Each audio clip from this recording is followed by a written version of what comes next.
Greetings. This is Rosalind Parks with National Network View. On tonight's show, Dr. Akili discusses the effects of diabetes and the higher risk of COVID virus complications among Blacks. Dr. Akili will be joined by Ilia Rashad to discuss food shortages. And lastly, Ilia will discuss UFOs and the government's plan to release reports. Opening statements began yesterday in the Myrtle trial of Derek Chauvin. Prosecutors described the oath taken by officers and their role in the community. You're going to learn in this case a lot about what it means to be a public servant and to have the honor of wearing this badge. It's a small badge that carries with it a large responsibility and a large accountability to the public. What does it stand for? It represents the very motto of the Minneapolis Police Department: to protect with courage, to serve with compassion. But it also represents the essence of the Minneapolis Police Department approach to the use of force against its citizens when appropriate. A sanctity of life and the protection of the public shall be the cornerstones of the Minneapolis Police Department's use of force. Compassion, sanctity of life, cornerstones, and that little badge is worn right over the officer's heart. Yesterday, the CDC director spoke about the rising number of COVID cases and stated that, quote, she was scared. That was one of those times when I have to share the truth and I have to hope and trust you will listen. I'm going to pause here. I'm going to lose the script, and I'm going to reflect on the recurring feeling I have of impending doom. We have so much to look forward to, so much promise and potential of where we are, and so much reason for hope. But right now, I'm scared. The Honorable Minister Louis Farrakhan stated on July 4th, 2020, that America would not conquer this virus. This week, Nashville, Tennessee experienced an enormous amount of rain in a short period of time. Take a look at this clip. The same system that brought tornadoes to the south, dumping heavy rain here in Middle Tennessee. Just take a look at this road, still completely underwater, creeks and rivers overflowing. More than 100 people had to be rescued. Overnight, powerful winds taking out trees and power lines across the Northeast. This motel evacuated in New Jersey after suffering significant damage. The storm traveling up the East Coast after wreaking havoc in Tennessee. Record rainfall tormenting parts of the state. Nashville under a flash flood emergency. Cars completely submerged. At least 4 killed.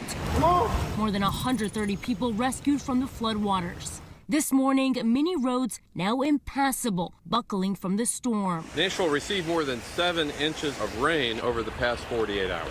That is the second highest 2-day rainfall total in our history.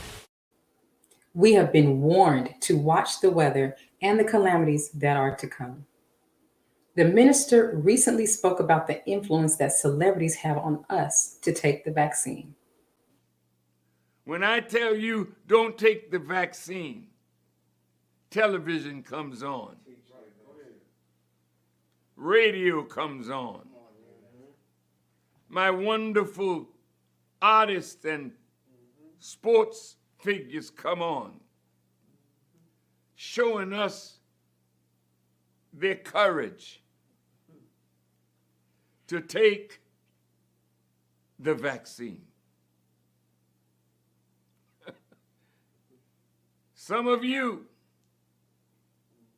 are being used and don't know it.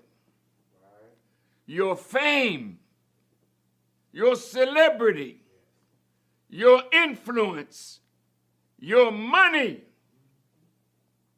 Now you're being bought and paid for the destruction of your people. This is another form of the great betrayal. Yesterday, we focused on increased gun violence in the U.S. and the recent incidents of mass shootings. So, Dr. Clark, what do you think is causing these continuing mass shootings to take place in America? This is the question that all the Americans are asking, folks who live outside of the United States. Everyone's wanting to know why is that we having these mass killings, these mass shootings. But the mass shootings, they're more frequent than one would imagine. You just now gave the number of how many mass shootings have taken place already this year, which is actually 66 more mass shootings than we had at this time last year, year 2020. What stands is that a mass shooting can be defined as 4 or more people being injured or fatalities in an incident, excluding the shooter, him or herself. So what explains this? It can go down into a number of issues. It can be culture. It can be guns availability. All of these, etc. I'm a political scientist by training, but the reality again is such that folks look to the social sciences and say what is the problem, and those of you who come out of your arena, the faith-based arena, but say, wait a minute, it's a matter of loss. They've lost their faith, Yes, and so it's a multitude more than just one response. We also covered the America's Communication Commission complaints filed after Cardi B and Megan Thee Stallion's performance at the Grammys. Has the American public become this proverbial swine because of the content that it is constantly fed? Absolutely. You know, we are what we eat, and if physically we're eating trash, then we're going to produce obesity. We're going to produce disease and a death-like condition. And so, you know, man is what his thoughts are and what his heart is. And so spiritually speaking, our artists have a duty and a responsibility. And now what they're doing is feeding filth to popular culture.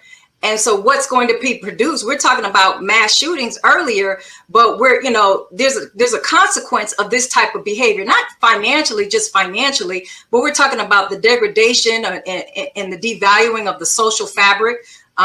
We're talking about single parent homes. We're talking about, improper male-female relationships, destruction of the whole family unit, destroying of the community, of a nation. I mean, this has major implications. And when the woman doesn't understand her value as a woman, and that, she is beautiful in the sight of God, and the man does not understand the value of that woman enough to protect her from herself, then what we see is a civilization that has fallen like Babylon, like Rome, like Sodom and Gomorrah. And the wrath of God, he's looking upon this.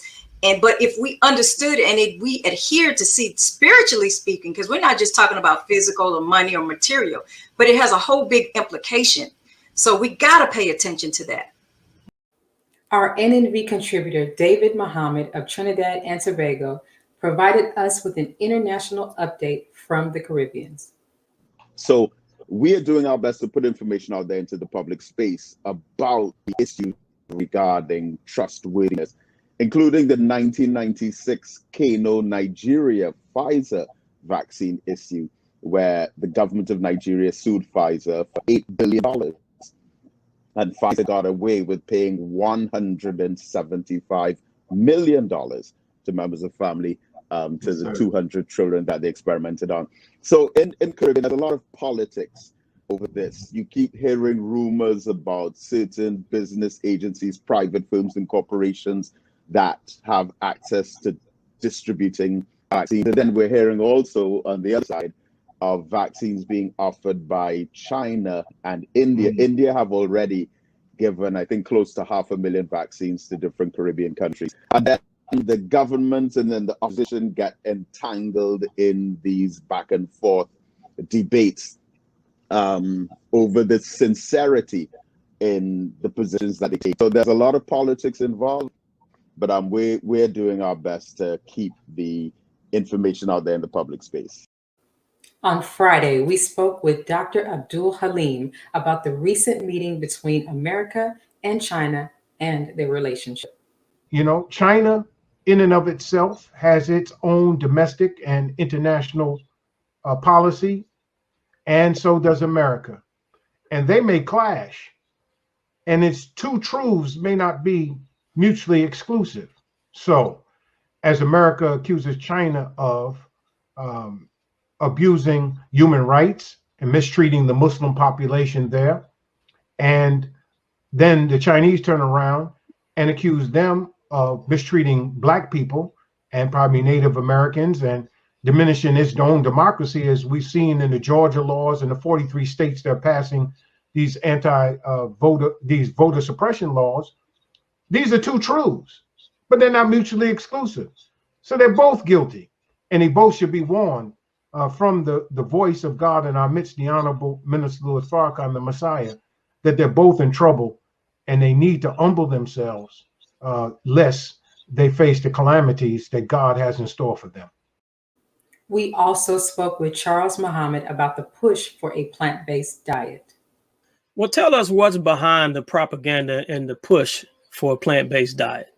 Well, if you study closely, you see the usual suspects prop up from other so-called depopulation agendas.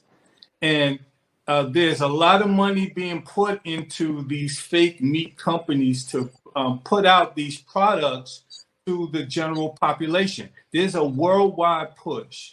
And these mega corporations, these fast food companies and supermarket food production companies are all in together to now make the whole planet plant-based, or in a lot of cases, vegan.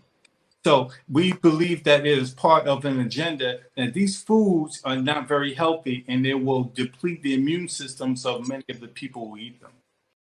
On Sunday, Sonia Muhammad shared her personal insight, experiences, and testimony of interacting with the Honorable Minister Louis Farrakhan. Is there any one thing or anything that comes to your mind about an experience with the minister that you want to share that you haven't had the opportunity to do so? If so, you can now. I had a chance to, on my way out the palace, I was on my way, we was getting ready to wrap up our meeting. And I was telling the minister on my way out, I said, Brother Minister, I said, I love God. I always have, even before, coming into this journey. I said, and I asked God one day, God, why can't I meet you? I want to see you. I want to meet you. I said, and Brother Minister, he ran me right into you. And he looked, how he'll kind of squinch them eyes, and he said, I am not he, sister. But one day, we will all get a chance to see him as who he is. Wow. Last week, we spoke with NNV News contributor Nina Shabazz, who shared her interview with Justin Muhammad on his move to Zambia. Why did he select Zambia out of the 56 countries to choose from? And Zambia is 3 times the size of the UK and has a quarter of the population. There's lots of space, lots of virgin land, and you can buy, as we did, somewhere in the nature of 250 hectares, which is like 550 acres for about $5,000. And that's really good producing land for that kind of money. I mean, sometimes the roads can be a bit problematic, and depending on where you buy, if you're buying in the city or whatever, it can be more expensive. But we've been able to make some really good deals. And it's just the price of getting started. Once we get the machinery out here, we've got quite a bit now, but once we started getting our machinery out, purchasing land, actually doing business in copper mining and whatnot, the cost of getting in, although it's high for me as an individual, as a group it was really doable. The natural resources, there's so many: manganese, copper, timber, great land to grow crops, whether it's soybeans, maize, fruits, vegetables, bananas and whatever. It's really great, and they've got a really high water table. So although it rains for like 4 months and then doesn't rain for the rest of the year, the amount of water that's under the ground makes it a really fertile place. So yeah, that's why Zambia, the opportunities were good and well priced. Let us pause for announcements from our sponsors. When we return, NNV Weekly contributor Dr. Akili will discuss with us diabetes and the COVID-19 virus complication on Black lives. We'll be right back. Be a part of the force that powers truth in journalism. Your support helps us to highlight solutions for a brighter tomorrow. Go to nnvnews.com/donate. This is Sister Sajida Muhammad. We are proud to announce that the Sajida House commemorative Elijah coins are finally here. This priceless heirloom, made from recycled copper from the messenger's home, is now available at sajidahouse.com. The hashtag Bank Black social media campaign made strides not only in revolutionizing how we bank, but also how we think. The movement inspired thousands of African Americans across the country to transfer or deposit millions of dollars into Black-owned banks. These are banks that will invest in urban communities, employ African Americans, support Black businesses, and inspire Black home ownership. This is a very proud moment for our culture as we are taking small, but significant, steps towards building Black power through Black wealth. Please share your thoughts with us in the comment section below. Follow us on social media at NNV News, and please subscribe to our YouTube channel at National Network View. I am Anissa Muhammad with nnvnews.com.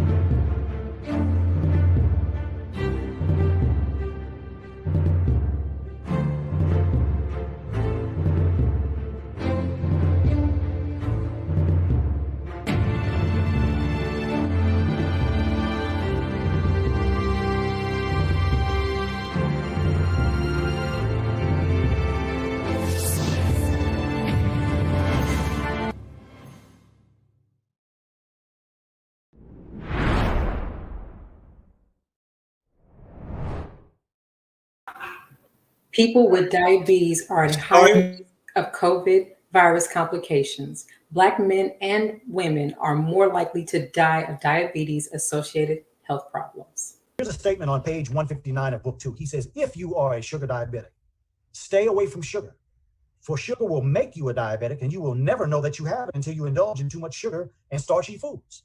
Eat more protein foods and eat more fish and that which water produces of life other than scavengers of the water. We have scavengers out there in the water and we have them on the land. Stay away from that kind of animal or life that lives on nothing but filth itself. And do not be a slave to your eating desires. Be the master of what you should eat and do not allow the desire or hunger to be the master. So the two very, very, very, and I would say probably 3 or 4 or 5 or 6 very important points, but for this conversation, very important points. Being a diabetic is 100% dependent on what you put in your mouth. Let's start there, because those of you who go to physicians and they don't change your eating habits, but just a few statements like stop eating starches and do this, that's not good enough. You have to have the type of information that you need to go to work, get to an investigation, start assessing and evaluating what it is that you're doing every day that causes your sugar to be 235. Why is it 137 one day and 250 the next day? Why is it sometimes you go all the way up to 425 and then sometimes it doesn't move at all? Have you ever stopped and evaluated what's the difference in what you did that day that produced that reality? We got to get back to understanding what's happening with this body.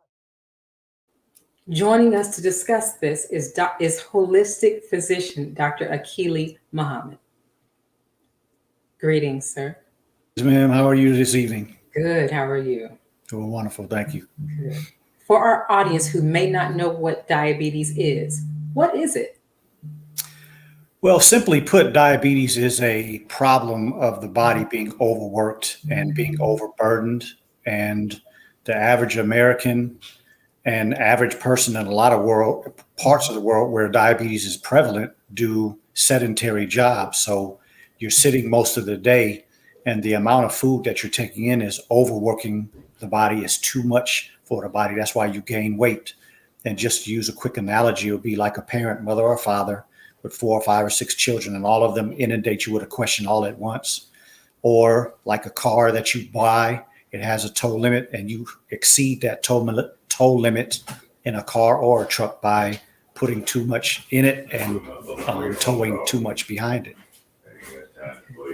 Now, with the effects on the body that diabetes has, can you give us some information as some of the symptoms that one might experience? Yes, excellent question. So typically, how people usually will present and usually get diagnosed with diabetes is a combination of a few things, mostly being fatigued, excessive urination, typically at night. Sometimes they have problems with like swallowing and just other things that occur when a person is dehydrated. Of course, sugar draws water in the body like a sponge does water.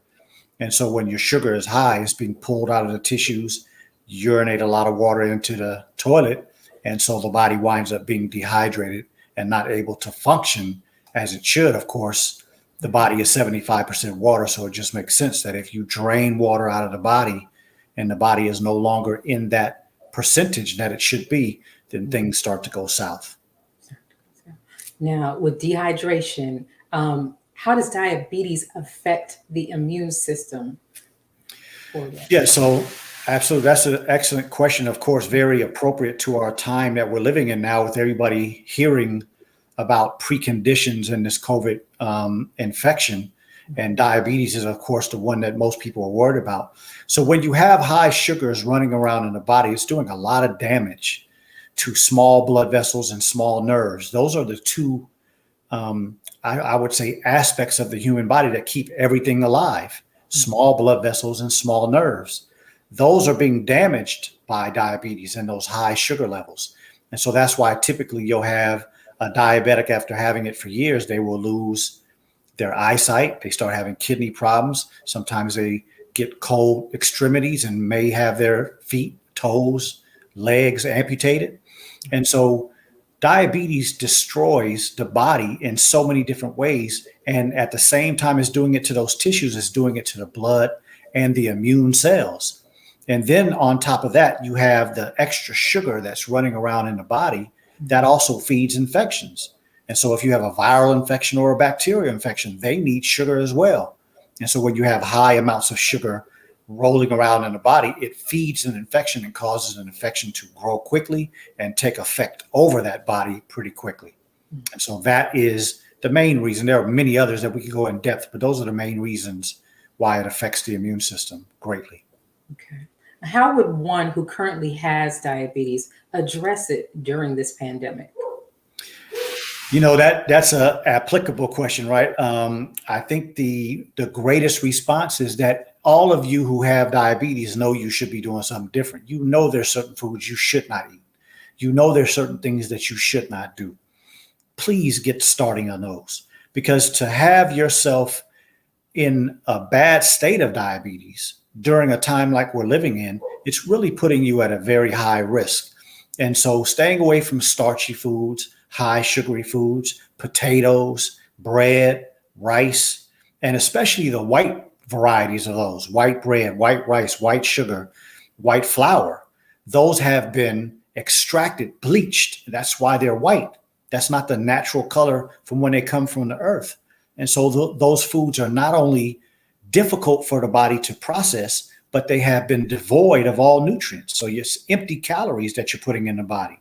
And so you gain weight, you put all this starch and sugar on the body, which causes you to add fat, but yet you have no nutrients to allow the body to function correctly, which is additive to what we just finished saying about the depleted immune system. And now you don't have the ability to heal the body. So get to work on the things that you know you need to do: exercise more, move around, drink more water, eat more proteinaceous foods, eat more fruits and vegetables. I did say fruits. The fruit sugar does not cause diabetes to get worse. It may make your sugar go up for a little while, but the nutrients in good fruit is much better for you than eating those starchy white foods that I just finished mentioning. Now, in terms of the pandemic, are people with diabetes at a higher risk of COVID virus complications? Well, the numbers certainly seem to say that, based on the statistics that I have seen. And then, of course, based on what I just finished saying, theoretically, yes, because again, when your sugars levels are high, when they're not controlled like the body has the capability of doing normally, your high sugar levels will feed infections, a bacterial infection, a viral infection, a parasitic infection. Any type of infection in the human body needs a fuel source as well. So sugar running around in the blood is not bad. That's a normal aspect of the way the body works. But when they're elevated, and especially highly elevated, it can lead to feeding things more than the body. And typically those things are not necessarily good for us. So yes, diabetes and especially uncontrolled diabetes is definitely going to increase your risk of not only getting this infection, but more than likely the infection becoming out of control or just having wreaking of havoc on your system and causing a lot of problems because of the infection. Now, Black men and women are more likely than whites to die from diabetes and many other conditions. Why is that? Well, I would say that most of it is because of misinformation. You know, we continually go to the wrong sources for our information.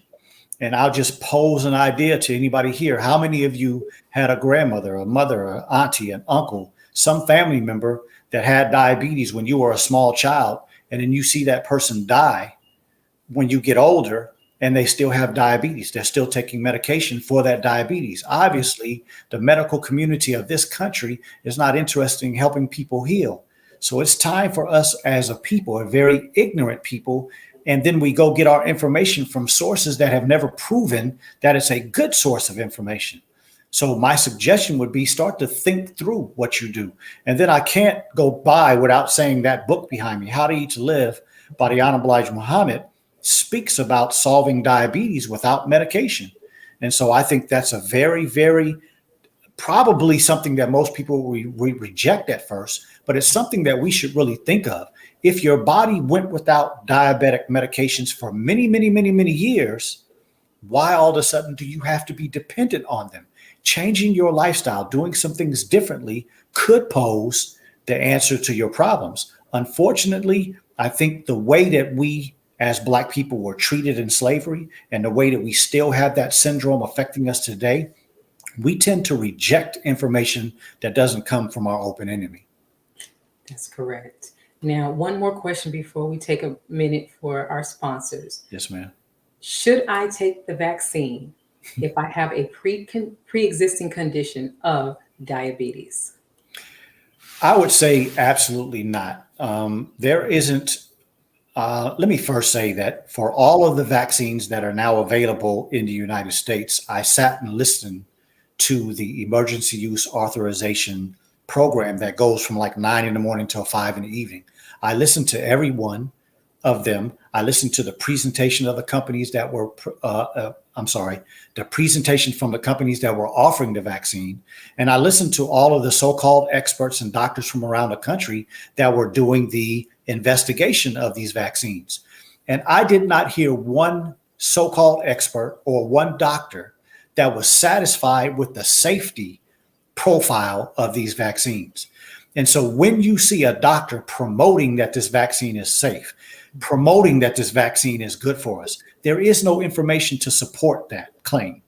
And so I wouldn't suggest anybody take the vaccine, and especially not a person with diabetes. I already spoke about the fact that your immune system is probably not at its optimal because of diabetes. And now you're going to take an investigational vaccine that has not been completely evaluated to the point that we can say it's safe in any capacity. And so putting another burden on your body, I believe, is going to wind up having dire effects later on down the line. So please, if you're diabetic, instead of running to getting this vaccine, run to the gym, run to the park, run to the grocery store and make better decisions rather than jumping to something that is being posed to us as one thing. But in reality, we're going to find out not too long from now that it's completely different than what they say. Thank you, Dr. Akili, for your insight on this subject. Yes, we're ma'am. going to pause for announcements from our sponsors. After we return, Dr. Akili will be back with another NNV contributor, Ilia Rashad, to speak on the food shortages among the COVID-19 pandemic. We'll be right back. Be a part of the force that powers truth in journalism. go to nnvnews.com/donate. Thank you for tuning in to NNV News. Please share your thoughts with us in the comments section below. Follow us on social media at NNV News, and please subscribe to our YouTube channel, National Network View. This is Clifton Muhammad with nnvnews.com.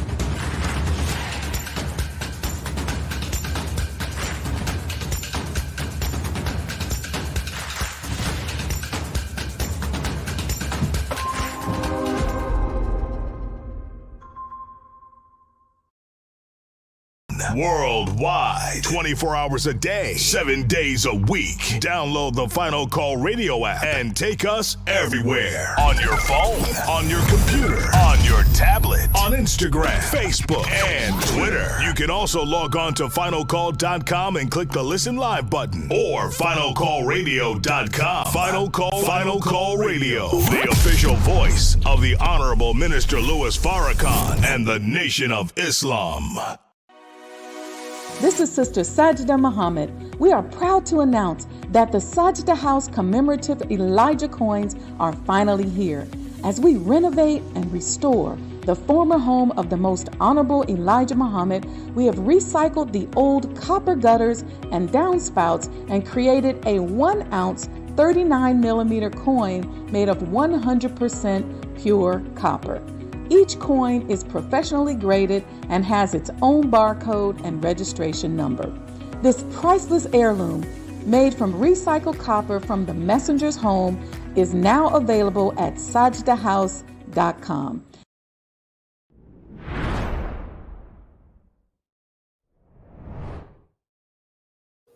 As the new strain of COVID virus circulates across the U.S., households are experiencing increased food insecurity, seeking assistance from food pantries.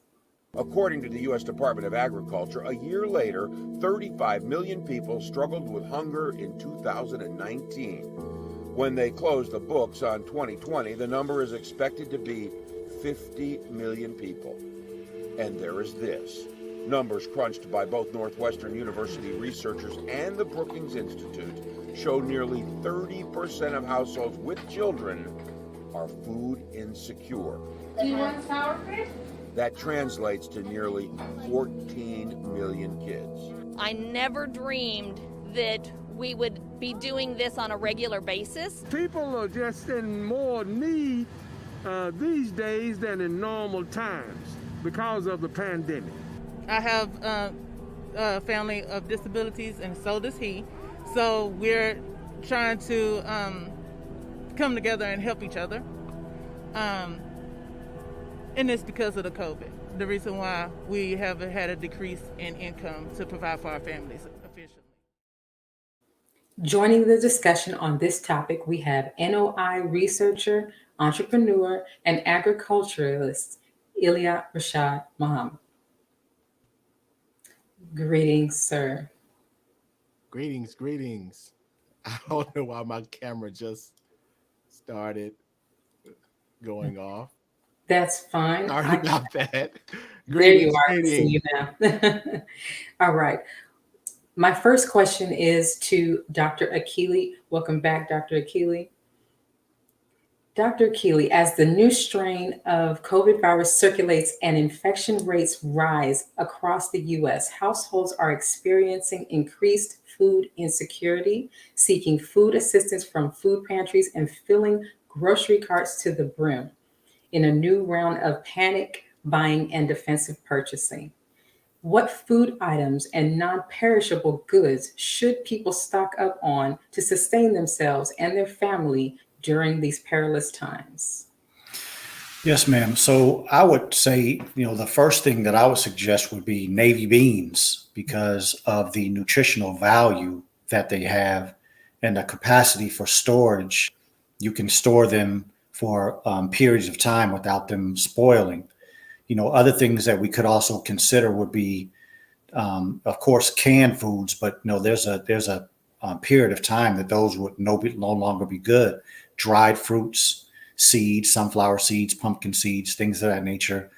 And in a time like we're living in, when you are considering what you are storing, the health and the quality of that food needs to be taken in consideration as well, because we don't want to be in a situation like this where food is short. And then when you do put food in your body, you're putting food that is null and void of nutrients. And so that's one of the things I think we should really consider. Navy beans, other things that we can use and that we can store that will give us the quality nutrition that we need. So if there are sparing meals, you're still getting the type of nutrition that can serve you well. Thank you. Brother Ilia, according to a 2016 study from the U.S. Department of Agriculture, honeybees pollinate about $15 billion worth of crops each year. As a beekeeper, can you share with us the importance of bee pollination to food production, especially in these times of food shortages? Absolutely, absolutely. The honeybees and bees in general really give us a sign of how we should live and become more sustainable for our own livelihood. We see where honeybees live, act, and organize in a very unified fashion, where they defend themselves. They know how to go out and forage for resources that they need to not only feed themselves, but to build their own infrastructure. So as food shortages continue to rise, unfortunately, it prompts us to to see the need to become more sustainable in our own food supply. And the Honorable Elijah Muhammad gave us the blueprint. He gave us the solution for this back in the 30s. And so when we look at pollination, essentially what pollination involves is that many flowers, particularly plants that produce fruit and vegetables, many of them require some type of pollination, whereas the male part of flowers and plants has to meet with female parts of those flowers and plants.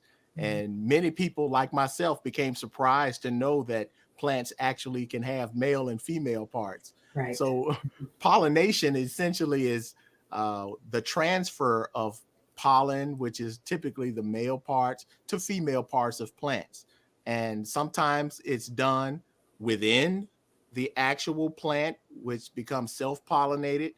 And sometimes the wind may help blow those pollen particles to the other parts of the plant.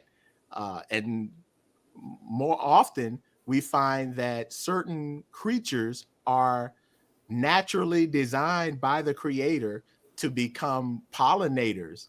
And when we look at bees and the honeybee, these are tiny engineering machines who do just that. And it's only when these plants are adequately pollinated can they produce the fruit and vegetables to be as healthy as we would like for them to be for our consumption.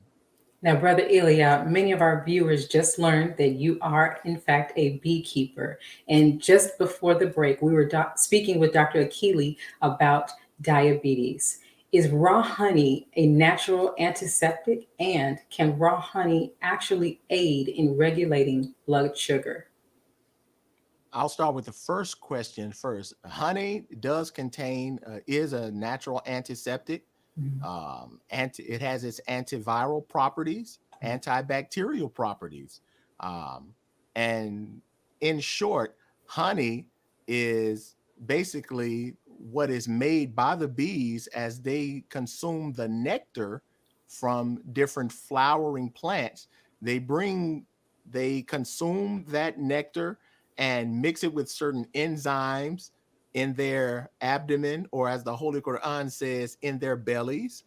And they use this to produce a beverage that in it is healing. It does have those healing properties: antibacterial, antiseptic, antiviral. Now, honey is sugar. It is just so happens to be natural sugar. because when the honeybees derive the nectar from flowers, that nectar is sugar. It's in its more sucrose form, but as it digests it and mixes with those enzymes, it gives it a more kind of transfers it into a more glucose and fructose form, where they dehydrate it to become the honey that we have. Now, honey is sugar. It's just natural sugar, and it's sugar that has natural nutrients in it. So when it comes to should people with diabetes consume honey, I would defer to some of our experts like Dr. Akili, some of our health professionals, because after all, honey is sugar. It's just natural sugar. Dr. Akili, what are your thoughts on honey being a raw antiseptic and potentially regulating blood sugar? Excellent job presenting honey, because I agree with everything he said. Firstly, I'll say that honey is the only sweetener that is suggested in that book by the Honorable Elijah Muhammad, and the only sweetener that is mentioned in the Quran being good for us. So definitely, regardless of your medical problem, you want to stick with what God says first. But absolutely, I suggest honey to all of people that trust me to help them with their diabetes journey, because although, as my brother Ilia said, all sugar can make your sugar go up. But the question is, what sugar is going to feed your body and help you heal? And honey is definitely one of those things. It has many nutrients, many amino acids. As my brother said about all the things that it does to help us fight infections, those are things that a diabetic needs. So diabetics should go away from typical sugar, especially white sugar. But honey is definitely something that I suggest for those healing reasons. Okay. Now, in anticipation of food shortages, Dr. Akili, businesses have begun rationing items and stockpiling goods. Bloomberg.com said it really does have everything to do with what's happening with COVID cases in any particular community. How are the rising COVID cases affecting food security? Well, I think early in the pandemic, we saw a lot of workers of these so-called food places or these farms that were not allowed to come to work because the environments weren't safe. And so we saw a lot of wasting of food. I remember seeing pictures of many gallons of milk being turned into the dirt and potatoes sitting out rotting and other things like that. And so I really believe that we have to put this in its proper context. You know, in the day of Noah, the majority of people weren't listening to him. In the days of Lot, most people weren't listening to them. If you go to the Quran, in the time of Tammuz, the people weren't listening. And so the Honorable Elijah Muhammad has left us with a very wise leader, and that's the Minister Louis Farrakhan. And a lot of the information that he's giving us, in general, we're not taking it to heart. And he talked about the fact that we needed to become more independent and stop relying on our enemies to feed us and to clothe us and to shelter us. And so now we're going into the times where we're in the type of situation where that is proving to be true. The government and state and all these federal organizations that are supposed to look out for our health are obviously not capable of taking care of us. And that's why there's so many people that are winding up unemployed, winding up seeking food from somebody else rather than having a plan to go to the earth and getting it themselves. And so unfortunately, I would say that the first answer would be the rejection of guidance that is coming directly from the God himself. Right. Dr. Akili, I want to thank you for joining us for 2 segments today. Before we go, can you tell us about your Ultimate Wellness Group show, which airs tonight? Yes, ma'am. So I have the Ultimate Wellness Group Transformation Tuesday, which is every Tuesday at 8:00 Eastern time on the Ultimate Wellness Group on YouTube and the THEE Ultimate Wellness Group on Facebook, where we talk about health subjects and discuss and have good interaction. I call it the place where you can come to get news that you can use so that you can take this information and apply it to your life. And if God say the same, that you will improve your health and continue on your healing or health journey. Thank you very much. I appreciate the opportunity and the platform. Thank you. Let us pause for announcements from our sponsors. Ilia Rashad will be back to speak with us on UFOs and the technology of these crafts. We'll be right back. Greetings from National Network View. This week's Final Call cover story headline reads, "Injustice yesterday, no justice today." After many high-profile cases, blank political statements are made. Public tears, street protests, and cries of outrage are expressed, but no one goes to jail. From George Floyd to Emmett Till, after the pleas and promises, black people still get little to no justice. The question is, why? What have we learned? And can this injustice system ever change? Page 3 of the Final Call covers the full story. This FCN volume number 25 edition features the middle page article by the Honorable Minister Louis Farrakhan. The message is entitled, "Justice, a Prerequisite to Life." To read more, subscribe to finalcalldigital.com and tune in to the all-new Final Call Radio. This is the nnvnews.com Final Call cover report. Be a part of the force that powers truth in journalism. Go to nnvnews.com/donate.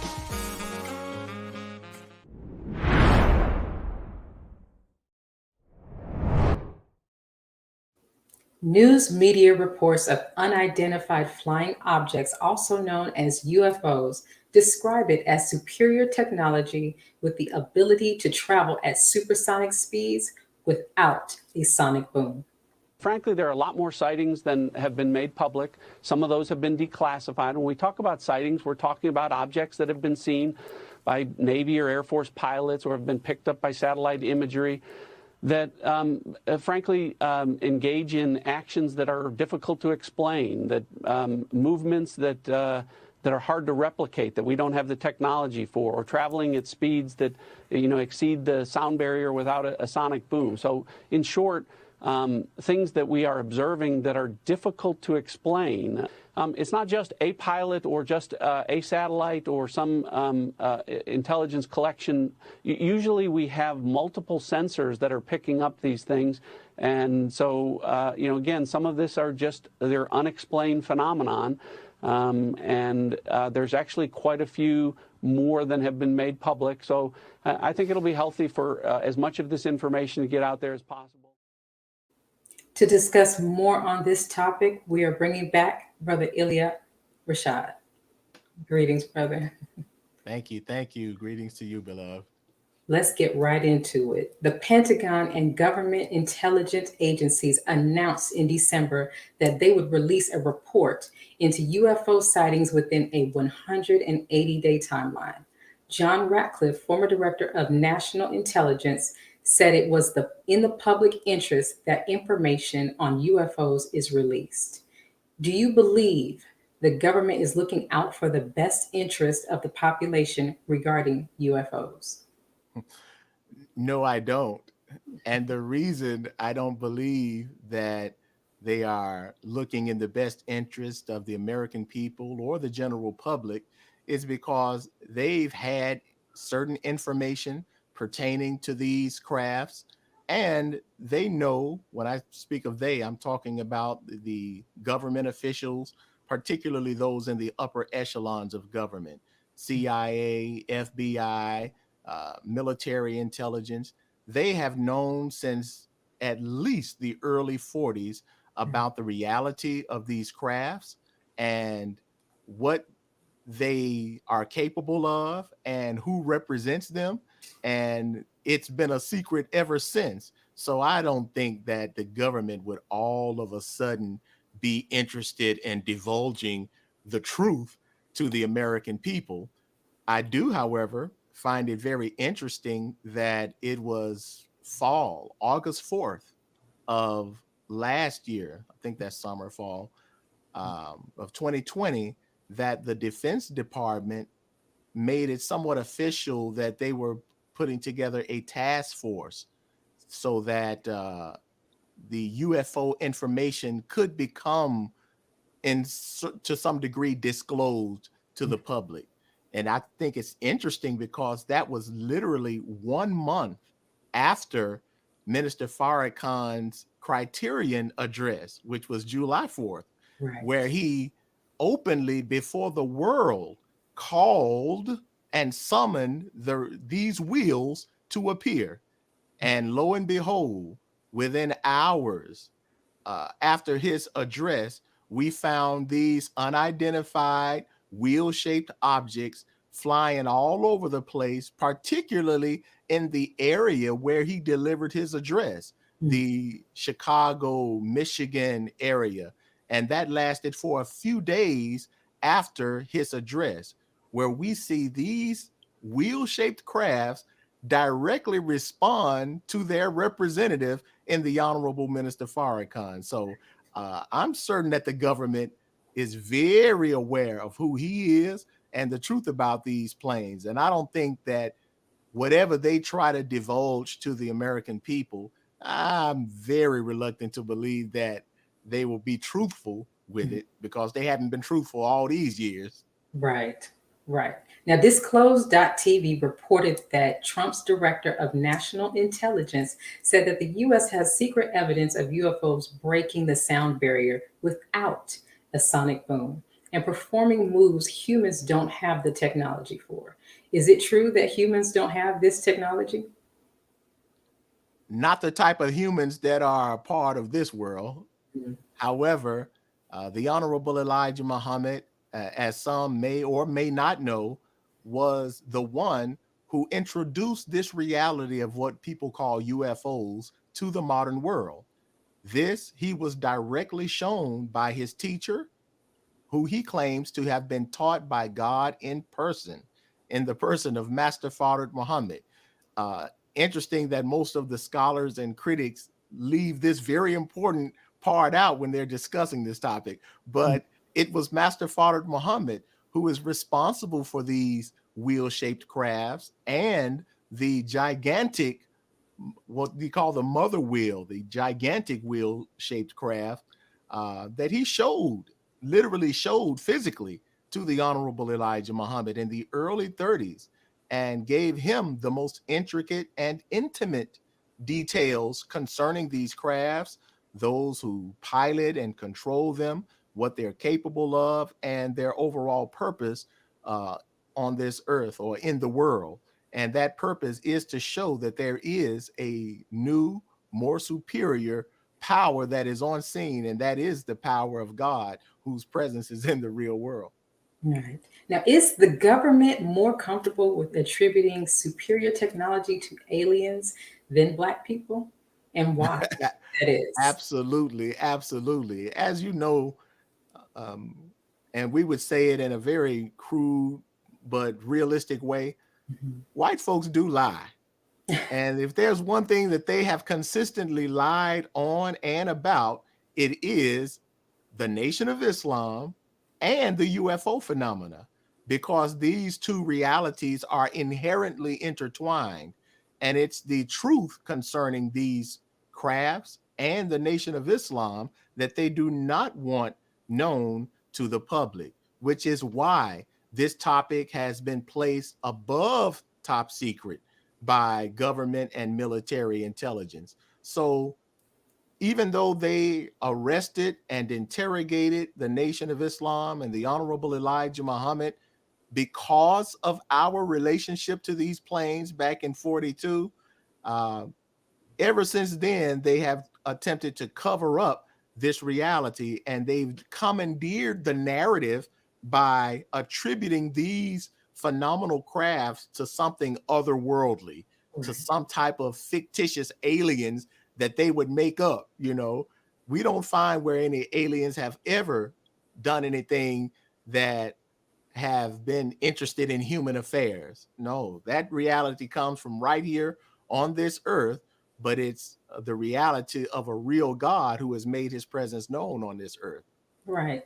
Now, the Most Honorable Elijah Muhammad, in his book, Message to the Black Man, revealed the reality of God and of the wheel-shaped plane known as the mother of planes and her 1,500 baby wheels. Will the U.S. government ever acknowledge who is really behind the now identified flying objects? I think, Sister Rosalind, that you know the answer to that. I don't think they will ever fully come forth. After all, they won't even tell the truth about the representative of that plane that's in our midst, and that is the Honorable Minister Louis Farrakhan. They won't tell the truth about the Honorable Elijah Muhammad, who brought this reality to the world. So it's very unlikely that they'll truly divulge the outright truth. But that's okay, because the Nation of Islam challenges the world. The Nation of Islam challenges the government, the CIA, the FBI, all your military intelligence. Minister Farrakhan has literally challenged the world to try to disprove his connection to these planes, which are very real. But we've noticed that even his staunchest critics don't even take him up on this offer.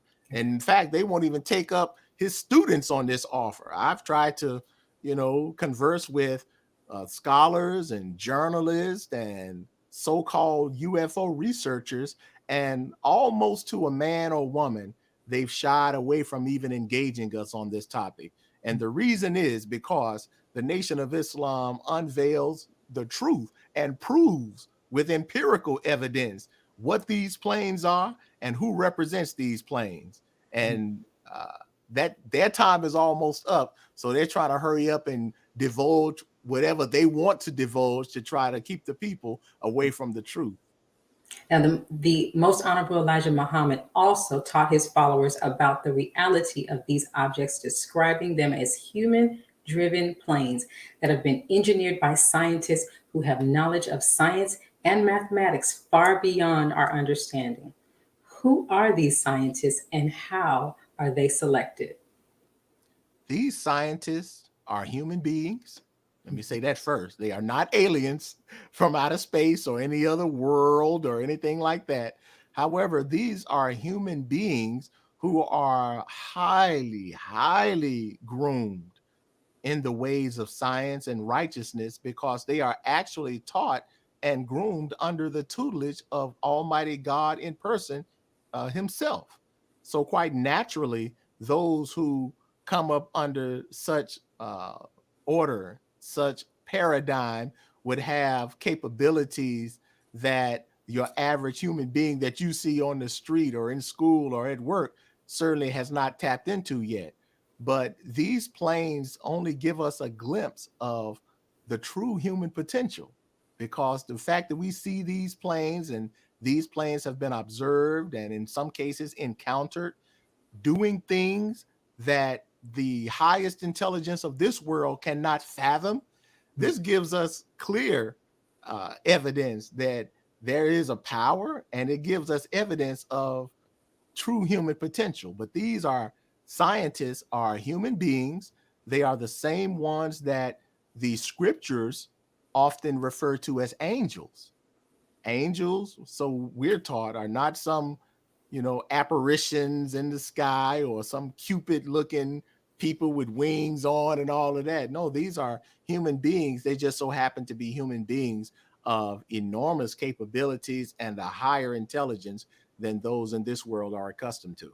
Now, Brother Ilia, very quickly, what is the status of the UFO document? Thank you. The documentary that we have started on is in progress now. Of course, many things were just put on a halt as a result of the pandemic and the widespread of the coronavirus. But we are now picking things back up. We, this week, just confirmed some of those scholars in and outside of the nation who've agreed to share their commentary and their thoughts about the UFO phenomena and its relationship to the Nation of Islam. And some of those scholars happen to be not only outside of the Nation of Islam, but some happen to be white, and one even is a well-known white Jewish scholar. So I think this will be very interesting to see how things develop with this documentary. So just stay tuned. I will stay tuned. Thank you, Brother Ilia, for joining us today and speaking with us about UFOs. Thank you for joining us today and tuning into NNV News. Please share your thoughts with us in the comment section below. Follow us on social media at NNV News, and please subscribe to our YouTube channel, National Network View. This is Rosalind Parks with NNV News. Good night. Be a part of the force that powers truth in journalism. Go to nnvnews.com/donate.